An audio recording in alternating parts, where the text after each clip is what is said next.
Hello everyone, welcome my channel polytechnic सफ़र में आप सभी का बहुत बहुत स्वागत है। फ्रेंड, आज हमारा बायोलॉजी का थर्ड चैप्टर वायरस के बारे में हम अध्ययन करेंगे। सबसे पहले आप सभी को स्टार्टिंग से लेके एंड तक सारी वीडियोस को देखना है। वायरस कहाँ से आया, कैसे आया, इसकी छोटी सी स्टोरी, थ्योरी सब बताऊंगी, बट आपको लास्ट तक वीडियो ज़रूर देखनी है। तो आइए शुरू करते हैं। वायरस होता क्या है? वायरस इंग्लिश वर्ड है जिसे हम हिंदी में विषाणु कहते हैं। ये विष की अणु है, यानी कि पॉइजन की जो एटम है, यानी कि इसे एक हिसाब से हम एक प्रकार से इसको हम जहर भी मान सकते हैं।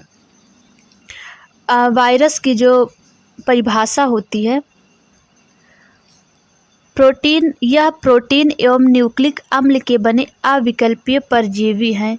विषाणु जीवित कोशिकाओं के अंदर गुणन कर सकते हैं। इसका कहने का मतलब ये है कि जो वायरस होती हैं, अगर ये कोशिका जब तक इनको मिलेगी नहीं तब तक ये एक्टिव नहीं होंगी, और अगर ना मिली तो यह नहीं होंगी। अगर मिल गई तो ये अपना काम शुरू कर देती हैं, वायरस फैलाना मतलब स्टार्ट कर देती हैं। अर्थात ये कहा जाता है, जब तक जीवित कोशिका नहीं पाती हैं तब तक यह मरे ही रहते हैं। इन्हें डेड बॉडी की तरह ही माना जाएगा। इसलिए इन्हें डिब्बों में बंद करके कई वर्षों तक भी रखा जा सकता है, और जैसे ही एक सजीव कोशिका पाते ही तुरंत यह एक्टिव हो जाती हैं और यह अपना कार्य करना शुरू कर देते हैं। आई होप आप सभी को मेरा ये छोटा सा डिफिनीसन अच्छा लग रहा होगा। विषाणु के जो विषाणु का अध्ययन जो होता है, यानी कि विषाणु विज्ञान क्या कहलाता है, यानी कि वायरोलॉजी। विषाणु का अध्ययन आप सभी को पता होगा, वायरोलॉजी कहलाता है। किसी भी एग्ज़ाम में पूछे जा सकते हैं विषाणु का अध्ययन किस में किया जाता है, तो आप सभी को शायद याद भी हो चुका होगा। आखिर इसको वायरोलॉजी में अध्ययन करते हैं। आखिर ये वायरस की खोज हुआ कैसे, किसने किया? तो फ्रेंड्स, वायरस की खोज इवानोवास्की जी ने किया था 1892 में। ये रूस के रहने वाले थे। थोड़ा सा आपको वायरस के बारे में एक छोटा सा स्टोरी बताते हैं। आखिर ये वायरस इन्होंने खोजा कैसे, सबसे पहले जान लेते हैं। इसकी छोटी सी स्टोरी है। एक बार जब इवानोवास्की जी तंबाकू के पत्ते पर लगे चितकबरा रोग के बारे में अध्ययन कर रहे थे, मतलब ये तंबाकू में कोई रोग चितकबरा पाया जाता है, तो उसी के बारे में ये अध्ययन कर रहे थे। तभी इन्होंने सोचा क्यों ना हम इसके बारे में अच्छे से जानकारी लें, आखिर ये कहाँ से आता है। तब इन्होंने सोचा कि जिस पत्ती में चितकबरा रोग लगा है उसे उठाकर नए पत्ते में रगड़े। तब उन्होंने जब उस पत्ते को जिस पत्ते में चितकबरा रोग लगा होता उसे नए पत्ते में रगड़े, तो जो उस पर चितकबरा रोग, यानी कि वो एक हिसाब से वायरस था, उनको पर पता नहीं था। जब उन्होंने उस पत्ते को रगड़ा तब वो जो वायरस था वो जाके नए पत्ते पर भी फैलने लगे। तभी से इन्होंने नए पत्ते पर रगड़ा जब, तभी से इनको पता चल गया कि एक वायरस है। कुछ देर बाद उस पर भी वायरस फैलने लगे। तभी से वायरस की खोज इवानोवास्की जी ने बताया। ये सभी वायरस के कारण होते हैं। तब से वायरस की खोज सर्वप्रथम हुई इवानोवास्की जी के द्वारा की गई। वायरस से होने वाली बीमारियां जैसे जुखाम, इन्फ्लुएंजा, चेचक, स्मॉल पॉक्स, छोटी माता, ऐसे तमाम प्रकार की बीमारियां होती हैं। जैसे पोलियो हो गया, रेबीज हो गया, गलसुआ यानी कि मम्स हो गया, डेंगू हो गया। यह रोग जो है हमारे शरीर में कैसे एक्टिव होती हैं। यह रोग वायु द्वारा वायरल होता है, श्वसन मार्ग से मनुष्यों में प्रवेश होता है, और जो कि हमारे हर एक बॉडी के पार्ट में एक्टिव होना स्टार्ट कर देता है। ऐसे ही तमाम प्रकार की हमारे शरीर में बीमारियां होती है। तो फ्रेंड, आप सभी को मेरा छोटा सा स्टोरी वायरस के बारे में अच्छा लगा हो तो लाइक ज़रूर करें। आइए हम अपने क्वेश्चन की तरफ चलते हैं। हमारा फर्स्ट क्वेश्चन है, निम्नलिखित में से किसे 5 जगत वर्गीकरण कोई स्थान प्राप्त नहीं है? तो फ्रेंड हमारा फर्स्ट ऑप्शन है वायराइड, सेकंड है प्रियोन, थर्ड है इनमें सभी, फोर्थ है विषाणु। तो इसका राइट आंसर है हमारा इनमें सभी, यानी कि 5 जगत वर्गीकरण में कोई स्थान इन सबको नहीं, यानी कि ना वायराइड को है, ना प्रियोन को है, ना विषाणु को है। आइए नेक्स्ट क्वेश्चन करते हैं। हमारा नेक्स्ट क्वेश्चन है विषाणु शब्द का क्या अर्थ है? हमारा फर्स्ट ऑप्शन है रंग, सेकंड है संक्रमण, थर्ड है विष, फोर्थ है हमारा ये सभी। तो विषाणु शब्द का अर्थ है, यानी कि विष, आप सभी को पता होगा कि विष के अणु किससे रिलेटेड है? विष से। तो आप सभी को लगभग पता ही होगा इसका आंसर क्या होगा। तो हमारा ये थर्ड ऑप्शन राइट है, विष। आइए नेक्स्ट क्वेश्चन करते हैं। विषाणु कैसे होता है, किस टाइप का होता है, यानी कि किस प्रकार का होता है, कैसे दिखता है? तो हमारा फर्स्ट ऑप्शन है एक कोशिकीय, दूसरा है बहुकोशिकीय, तीसरा है अकोशिकीय और चौथा है ये सभी। तो ये दोस्तों हमारा थर्ड ऑप्शन राइट है, अकोशिकीय होता है विषाणु। आइए नेक्स्ट क्वेश्चन करते हैं। इवानोवास्की द्वारा वायरस कहाँ से खोजा गया? आप सभी ने मेरी स्टोरी में सुना होगा कहाँ से हो गया, तो फ्रेंड ये आप सभी कमेंट में ज़रूर लिखें। चलिए ठीक है, तब तक पढ़ते हैं। हमारा पहला ऑप्शन है चेचक, सेकंड है आलू के मोजेक रोग से, थर्ड है तंबाकू के मोजेक रोग से, या फोर्थ ऑप्शन है तपेदिक से।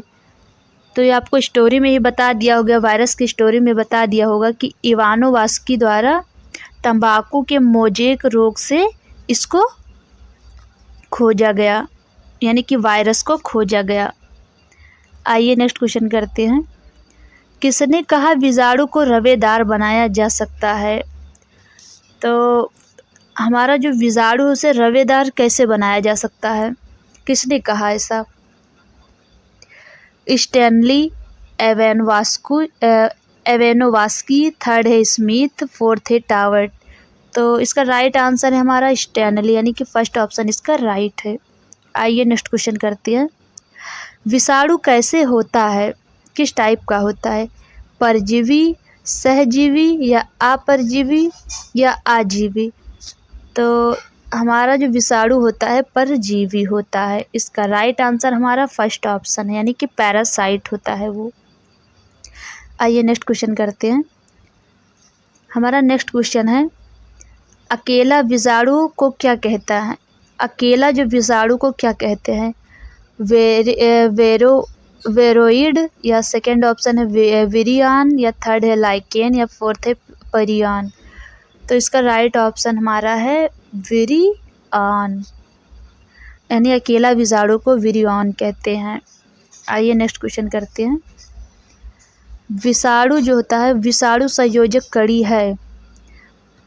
फर्स्ट ऑप्शन है पादप और जंतु जगत के बीच, सेकंड है सजीव और निर्जीव के बीच, फोर्थ ऑप्शन है पादप और कवक के बीच। यानी कि जो हमारा विषाणु का जो संयोजक है वो है हमारा, बताइए, और हमारा फोर्थ ऑप्शन है कवक और जंतु के बीच। तो इसका राइट आंसर होगा हमारा सजीव और निर्जीव के बीच, यानी कि लिविंग और नॉन लिविंग के बिटवीन होता है।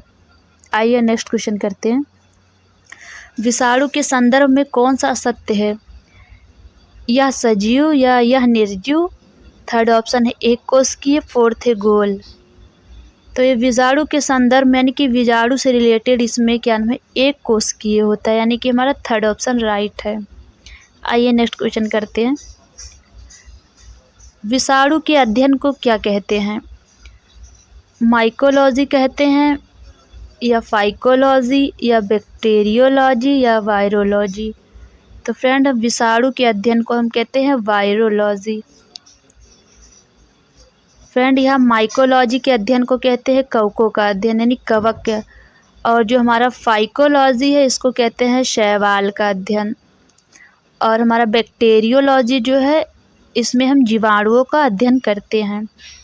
आई होप आप सभी को मेरा वीडियो अच्छा लग रहा होगा, लाइक ज़रूर किया करें। हमारा नेक्स्ट क्वेश्चन है वायरोलॉजी का जनक किसे कहा जाता है? एडवर्ड जेनर को, या स्टैनली को या लैंडमैन या हमारा फोर्थ ऑप्शन है J.E. साल्क। तो हमारे जो वायरोलॉजी के जो जनक हैं वो हमारे J.E. साल्क जी हैं। आइए नेक्स्ट क्वेश्चन करते हैं। रासायनिक रूप से विषाणु होते हैं लिपिड होते हैं या ग्लाइकोप्रोटीन या न्यूक्लियोप्रोटीन या कार्बोहाइड्रेट होते हैं। तो इसका राइट आंसर हमारा हो गया सी ऑप्शन, न्यूक्लियोप्रोटीन होते हैं।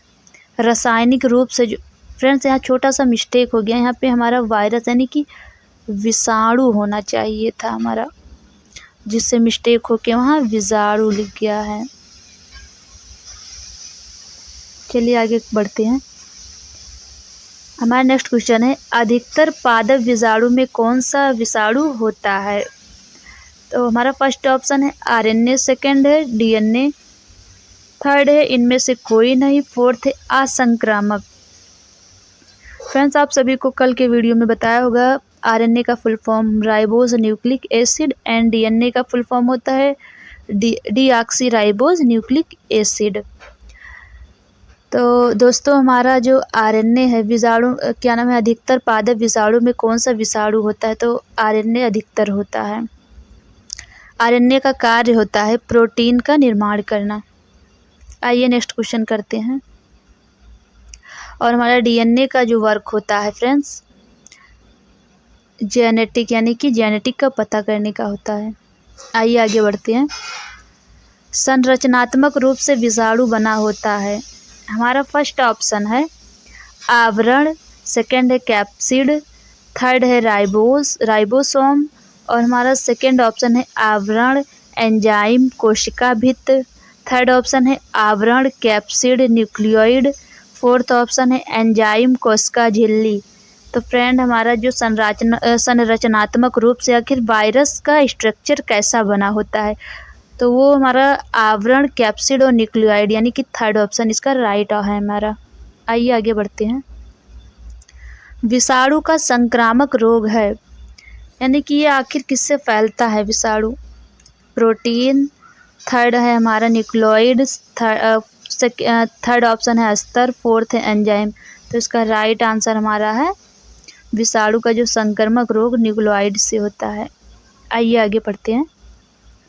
हमारा नेक्स्ट क्वेश्चन है बैक्टीरियोफेज क्या है। बैक्टीरियो जो फेज है ये एक वायरस है, ना कि ये एक जीवाणु है, वो अलग चीज़ होती है। बैक्टीरियोफेज एक जीवाणु का नाम है। तो हमारा फर्स्ट ऑप्शन है जीवाणु, सेकंड है कीटाणु, थर्ड है हमारा कवक, फोर्थ है शैवाल। तो इसका राइट आंसर आप सभी को पता होगा, अभी बताया है जीवाणु। आइए आगे बढ़ते हैं। निम्न में कौन सा एंजाइम बैक्टीरियोफेज में पाया जाता है, यानी कि जो बैक्टीरियोफेज में पाया जाता है। हमारा फर्स्ट ऑप्शन है लाइसोसोम, सेकंड है ये भी है लाइसोजोम होनी चाहिए थे, यहाँ मिस्टेक हो गया, लाइसोजोम ये होना चाहिए। थर्ड है हमारा न्यूक्लियस, फोर्थ है बैक्टीरियो। तो हमारा राइट आंसर हो गया 17 का बी ऑप्शन राइट है। आइए आगे बढ़ते हैं। बैक्टीरियोफेज में आनुवांशिकी पदार्थ के रूप में होता है RNA या DNA या RNA या DNA या हमारा फोर्थ ऑप्शन है कोई नहीं। तो इसका राइट आंसर हमारा हो गया ए ऑप्शन RNA, जो कि बैक्टीरियोफेज के रूप में पाया जाता है RNA। आइए आगे बढ़ते हैं। निम्न में से कौन सा मनुष्य में विषाणु जनित रोग नहीं है, यानी कि विषाणु जनित रोग इनमें से कौन सा नहीं है। हमारा फर्स्ट ऑप्शन है पोलियो, सेकंड है चेचक, थर्ड है हैजा, फोर्थ हमारा है इन्फ्लुएंजा। यानी कि इसमें हमें पता करना कौन सा विषाणु जितने हम, यानी कि हमारा पहला जो है पोलियो, चेचक और इन्फ्लुएंजा, ये सभी हमारा वायरस वाली रोग है। और हैजा जो हमारा है विषाणु जनित, यानी कि ये जीवाणुओं से फैलता है। इसका राइट ऑप्शन हमारा है थर्ड ऑप्शन। यह हैजा जो होता है जीवाणुओं द्वारा फैलता है, यह विषाणु जनित रोग है हैजा। आइए आगे बढ़ते हैं। इनमें से कौन सा एक पादपों में विषाणु जनित रोग नहीं है। हमारा फर्स्ट ऑप्शन है गन्ने का रेड राट, सेकंड है आलू का मोजेक, थर्ड है पपीता का मोजेक, फोर्थ है खीरा का मोजेक। तो कौन सा एक पादपों में विषाणु जनित रोग नहीं है? तो गन्ने का रेड राट इसका राइट आंसर है। ये हमारा क्या नाम है, बैक्टीरिया से फैलता है।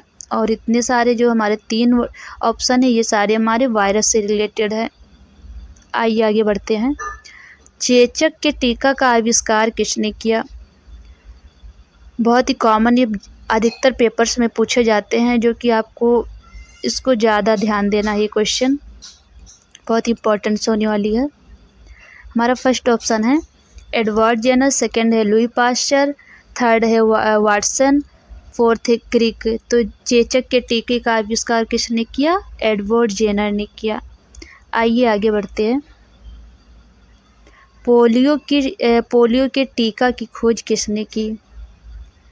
हमारा फर्स्ट ऑप्शन है एल्बर्ट सबीन, फोर्थ है हमारा J.E. साल्क, थर्ड है स्टैनली, फोर्थ है लुई पास्चर। तो इसका राइट आंसर हमारा पोलियो की खोज J.E. साल्क यानी कि हमारा बी ऑप्शन राइट है। आइए आगे बढ़ते हैं। एक विषाणु में होता है केवल प्रोटीन या केवल DNA या केवल न्यूक्लियोटाइड या हमारा प्रोटीन न्यूक्लिक अम्ल?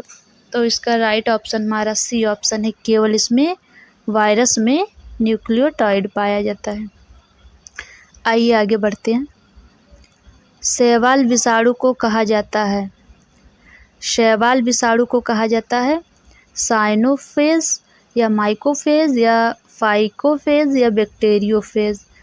तो दोस्तों इसकी राइट आंसर हमारा है सी ऑप्शन। शैवाल जो होता है फाइको से रिलेटेड है, यानी कि इसको फाइकोफेज कहते हैं। आइए आगे बढ़ते हैं। हमारा नेक्स्ट क्वेश्चन है निम्न में से कौन अकोशिकीय होता है? ये आप सभी को पता होगा, मैंने पीछे पढ़ा दिया होगा। ये हमारा फर्स्ट ऑप्शन है वायरस, सेकंड है वायोराइड, थर्ड है पीरियोड एंड फोर्थ है इनमें सभी। तो हमारा जो अकोशिकीय होता है ये हमारा होता है वायरस यानी कि विषाणु यानी विष के अणु। आइए आगे बढ़ते हैं। वायराइड की खोज किसके द्वारा की गई?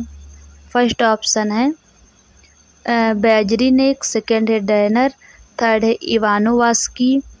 फ्रेंड्स आप सभी को हमेशा ध्यान रखना है जो इवानोवास्की टॉपिक है, यानी कि इवानोवास्की वायरस की खोज इन्होंने किया है। तो इसका राइट आंसर हमारा 26 का हो गया, सी ऑप्शन सही है। वायराइड की खोज इवानोवास्की द्वारा किया गया है। आइए आगे बढ़ते हैं। विषाणु के संपूर्ण पौधों को संक्रमित करता है लेकिन पौधे के किस भाग को नहीं करता है? यानी कि जो हमारा विषाणु जो होता है हमारे पादपों में किस तरह का वर्क करता है? विषाणु संपूर्ण पौधों को संक्रमित करता है लेकिन किस भाग को नहीं करता है? तो हमारा फर्स्ट ऑप्शन है फ्लोएम, सेकंड है कॉर्टेक्स, थर्ड है तने के शीर्ष और फोर्थ है इनमें से कोई नहीं। तो इसका राइट आंसर है तने के शीर्ष पे इफेक्ट नहीं पड़ता है और सारे पौधे के सभी पौधे के सभी भाग पे विषाणु का इफेक्ट पड़ता है तने के शीर्ष को छोड़ के। आइए आगे बढ़ते हैं। निम्न में से कौन सा एक पादप रोग विषाणु जनित है? निम्न में से कौन सा एक पादप रोग विषाणु जनित है? हमारा फर्स्ट ऑप्शन है आलू का मोजेक रोग, सेकंड है सिट्रस कैंकर रोग, थर्ड है आलू का भूरा सड़न रोग, थर्ड हमारा फोर्थ ऑप्शन है आलू का रस्ट रोग। तो इनमें राइट आंसर हमारा है जो पादप रोग विषाणु जनित है यानी कि वायरस से रिलेटेड हमारा है आलू का मोजेक रोग। यह एक वायरस है। आइए आगे बढ़ते हैं। एडस के विषाणु कैसे होते हैं? तो फ्रेंड इसका राइट हमारा फर्स्ट ऑप्शन है स्मॉल एस RNA या DS RNA, small S DNA या DS DNA। तो इसका राइट आंसर है स्मॉल एस RNA। आइए आगे बढ़ते हैं। विषाणु भोज में नहीं पाया जाता है, तो RNA नहीं पाया जाता है, DNA या प्रोटीन या कोड। तो विषाणु भोज में DNA नहीं पाया जाता है। वायरस से होने वाली बीमारियां, जैसे कि फ्रेंड्स हमने एक लिस्ट बनाई है वायरस से जो बीमारियां होती है और उनके जो विषाणु वाहक होते हैं, उन सब किस वायरस के कारण ये बीमारी होती है। मैंने एक छोटा सा लिस्ट बनाया जो आपको समझ भी आएगा, अच्छा भी लगेगा और कारण सहित सब बताएंगे आपको। तो यहाँ पे हमारा पहला है रेबीज़, दूसरा है खसरा, तीसरा है हर्पीज़, चौथा है मेनिंजाइट, नेक्स्ट है हेपेटाइटिस, नेक्स्ट है ट्रकोमा, पोलियो, एडस, चेचक, छोटी माता, डेंगू, गलसुहा। आखिर ये सभी वायरस किसके कारण होती है, आइए जानते हैं। हमारा पहला टॉपिक है वायरस। किसके बारे में हम जानेंगे? मेरा मतलब है रेबीज़ के बारे में। आखिर रेबीज़ होता कैसे है? इसका जो विषाणु होता है रेबडो वायरस द्वारा होता है। इसका रीज़न क्या है, क्या होता है इससे, ये भी जान लेते हैं। रेबीज़ कुत्ते के काटने से होता है या हमारे तंत्रिका तंत्र पे, हमारे बॉडी के स्केलेटन सिस्टम पे इसका असर पड़ता है। और इस विषाणु का जो नाम है जिसके वजह से होता है रेबडो वायरस, आपको बता ही दिया। और इससे मतलब इंसान के शरीर पे क्या प्रभाव पड़ता है, इससे रोगी जो होता है पागल हो जाता है, जीभ बाहर निकल जाता है। रेबीज़ के इतने सारे लक्षण हैं। आइए नेक्स्ट करते हैं। नेक्स्ट हमारा आता है खसरा। खसरा से क्या होता है? खसरा का जो विषाणु होता है, खसरा किस विषाणु के द्वारा फैलता है या होता है? वो मोरबिली के कारण होता है। इसका वायरस जो होता है मोरबिली होता है। इसका जो लक्षण होता है यानी कि हमारे शरीर खसरा होने से हमारे शरीर पे कौन सा प्रभाव पड़ता है, यानी कि उससे हमारे शरीर पे लाल दाने हो जाते हैं। इसका यही लक्षण है और पूरे शरीर पे लाल दाने से भर जाता है। सेकंड हमारा हार्पिस है। ये तो उसका हार्पिस इसी का वायरस है, हार्पिस ही के कारण होता है। आइए नेक्स्ट करते हैं।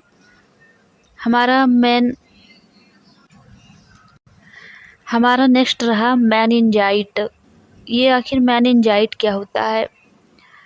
फ्रेंड्स, हमारा जो मेनिंजाइट है या हमारा जो मेनिंजाइट से हमारा कौन सा अंग प्रभावित होता है? ये मस्तिष्क पर प्रभाव इसका पड़ता है, जिसको मेनिंजाइट। इसका लक्षण है तेज बुखार। आइए नेक्स्ट क्वेश्चन करते हैं। नेक्स्ट हमारा टॉपिक है हेपेटाइटिस, यानी कि हेपेटाइटिस पीलिया को कहती हैं। फिर आगे बढ़ते हैं। मतलब पीलिया से जो व्यक्ति के जो प्रभावित अंग होता है वह यकृत होता है। हेपेटाइटिस से जो प्रभाव पड़ता है व्यक्ति के शरीर पे वो हमारे यकृत पे पड़ता है। हेपेटाइटिस और पीलिया एक ही होता है, हमेशा ध्यान रखें। आइए नेक्स्ट करते हैं। ट्रिकोमा क्या होता है? फ्रेंड, ये हमारे आँखों से रिलेटेड है, जो कि इसका प्रभाव क्या नाम है, ट्रिकोमा से हमारा कौन सा अंग प्रभावित होता है? ये हमारा आँख होता है, यानी कि हमारे आँखों में दर्द और उसके बाद लाल हो जाना। इसका ट्रिकोमा का इम्पॉर्टेंट लक्षण यही है, यानी आँखों का लाल हो जाना, दर्द रहना बहुत तेज़ी से। आइए आगे बढ़ते हैं। पोलियो जो है, पोलियो का जो वायरस पोलियो ही होता है। इससे क्या होता है फ्रेंड, इसका लक्षण क्या है? पोलियो का जो विषाणु है वो किस प्रकार हमारे शरीर में प्रवेश करता है, यानी कि दूषित भोजन और गंदे पानी की वजह से हमें पोलियो हो जाता है। पोलियो से प्रभावित अंग जैसे हमारा गला है, रीढ़ का हड्डी है, सब में दर्द आने लगता है और हमारी जो नसें होती हैं ख़त्म होती हैं, यानी उनकी कोशिकाएं जो होती हैं नष्ट होते चली जाती हैं। और इस विषाणु का नाम आपको पता ही होगा, पोलियो का पोलियो ही होता है। आइए आगे बढ़ते हैं। हमारा नेक्स्ट है एडस, यानी कि इस वायरस का नाम है एडस। किस वायरस की वजह से होता है? HIV की वजह से होता है। इससे हमारा जो अंग जो प्रभावित होता है वो हमारा WBC यानी कि वाइट ब्लड सेल पे उसका प्रभाव पड़ता है, जिसको एडस हो जाता है। इससे हमारे प्रतिरक्षा तंत्र नष्ट हो जाते हैं, जिसको एडस बीमारी हो जाती है। आइए नेक्स्ट देखते हैं। नेक्स्ट हमारा रहा चेचक, यानी चेचक किसके कारण हो जाता है, किस वायरस की वजह से हो जाता है। वेरिओला वायरस से हो जाता है, जिसे हम बड़ी माता के नाम से भी जानते हैं, स्मॉल पॉक्स के भी नाम से जानते हैं। यह पूरे शरीर में लाल दाना हो जाता है और इस विषाणु का नाम है वेरिओला। जैसा कि आप सभी देख रहे होंगे, यहाँ पे मैंने लिख दिया है वेरिओला। आइए, इसका लक्षण क्या होता है फ्रेंड। चेचक जब हो जाता है जिसको, तेज बुखार आ जाता है, शरीर पे लाल दाना, बता ही दिया है आप सभी को। छोटी माता देख लेते हैं। हमारा जो छोटी माता है, इसका जो वायरस होता है, किस रीजन से छोटी माता हो जाता है, वेरिसेला से हो जाता है। यहाँ पे फ्रेंड सेला होना चाहिए, सेल हो गया गलती से। इसका जो प्रभावित अंग होता है, यानी कि हमें छोटी माता जब हो जाती है, हमारे किस अंग पे प्रभाव पड़ता है। पूरे शरीर में दर्द, बुखार से पीड़ित, हल्का बुखार, शरीर मतलब नॉर्मल बुखार रहता है, ज़्यादा तेज़ नहीं रहता है। छोटी माता से शरीर पर पितकाएँ, यानी कि छोटे छोटे धब्बे दाने के, इससे पता लग जाता है कि हमें छोटी माता हो गया है। हमारा नेक्स्ट है डेंगू। डेंगू बुखार कैसे होता है। डेंगू से जो व्यक्ति प्रभावित होते हैं, उनका जो शरीर जो उनके अंग पे जो प्रभाव पड़ता है, सबसे ज़्यादा तो पूरे बॉडी में बुखार तो रहती है, प्लस सर में बहुत दर्द रहते हैं अत्यधिक। इसका मेन लक्षण है सर में ज़्यादातर दर्द इसमें रहती है। डेंगू जो वायरस है, यानी कि जो डेंगू वायरस सबसे पहला केस, यानी कि सबसे पहले कहाँ पे डेंगू मच्छर के काटने से डेंगू बुखार हुआ था, यानी कि डेंगू वायरस सबसे पहले कहाँ फैला था। ये सबसे पहला केस कोलकाता में 1963 में सामने आया, जिससे पता चला कि मादा मच्छर के काटने से डेंगू बुखार होता है। डेंगू वायरस जो होता है मादा मच्छर के काटने से ही होता है। तो फ्रेंड्स, आई होप आप सभी को मेरा छोटा सा टॉपिक अच्छा लगा होगा, तो लाइक कमेंट शेयर ज़रूर करें। Thank you.